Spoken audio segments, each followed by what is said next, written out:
കണ്ണൂർ തളിപ്പറമ്പിൽ വഖഫ് ബോർഡിന് നോട്ടീസ് ലഭിച്ചതിന് പിന്നാലെ സ്ഥലമുടമ ഹൃദയാഘാതം വന്ന് മരിച്ചതായി ആരോപണം. കേരളത്തിൽ സ്ഥിരതാമസമാക്കിയ ആയുർവേദ ഡോക്ടർ വികാസ് മണ്ഡോളാണ് മാർച്ചിൽ മരിച്ചത്.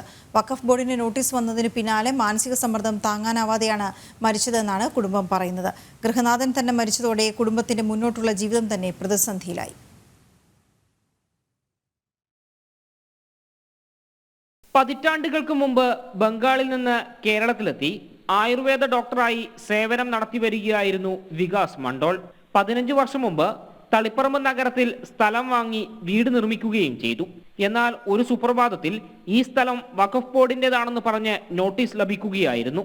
നോട്ടീസ് ലഭിച്ചതിന് പിന്നാലെ മാനസിക സമ്മർദ്ദം താങ്ങാനാകാതെ പിതാവ് മരണപ്പെട്ടെന്ന് മകൻ പറയുന്നു. നമ്മൾ ഇവിടെ തന്നെ ഈ വീട് സ്ഥലം വാങ്ങിയിട്ട് 2010 ഒരു 14 വർഷങ്ങളായി.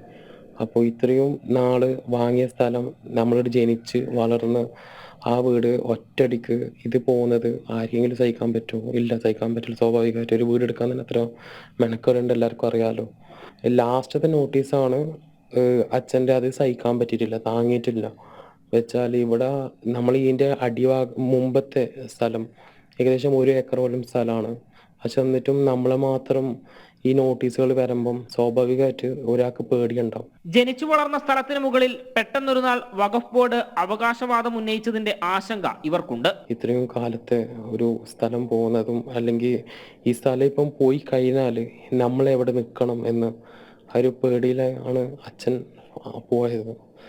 അപ്പോൾ ശരിക്കും വെച്ചാൽ അച്ഛൻ മരിച്ചതല്ല, ഇവർ ഇങ്ങനെ എടുത്തു കൊന്നത് തന്നെ നമുക്ക് അങ്ങനെ പറയാൻ പറ്റും. വെച്ചാൽ ഈ നോട്ടീസ് തരാൻ മുമ്പ് എല്ലാം ഓക്കെ ആയിരുന്നു, എൻ്റെ പഠനങ്ങളെല്ലാം ഓക്കെ, വീട്ടിലെ അവസ്ഥ, ഈ അയൽവക്കത്തെ എല്ലാം ഓക്കെ ആയിരുന്നു. പക്ഷേ അച്ഛൻ പോയ സമയത്ത് നമ്മളെ ലൈഫ് തന്നെ ഫുള്ള് നശിച്ച്. പിതാവ് മരിച്ചതോടെ കുടുംബത്തിന്റെ താളം തെറ്റി. ഏകമകനായ ദിപ്രോജിത്തിന്റെ പഠനം പോലും പ്രതിസന്ധിയിലാകുന്ന അവസ്ഥയാണ്. ഇനി ഒരു കുടുംബത്തിനും വഖഫ് ബോർഡ് കാരണം ഇങ്ങനെയൊരു അവസ്ഥ ഉണ്ടാകരുതെന്ന് കുടുംബം പറയുന്നു. ജനം, കണ്ണൂർ.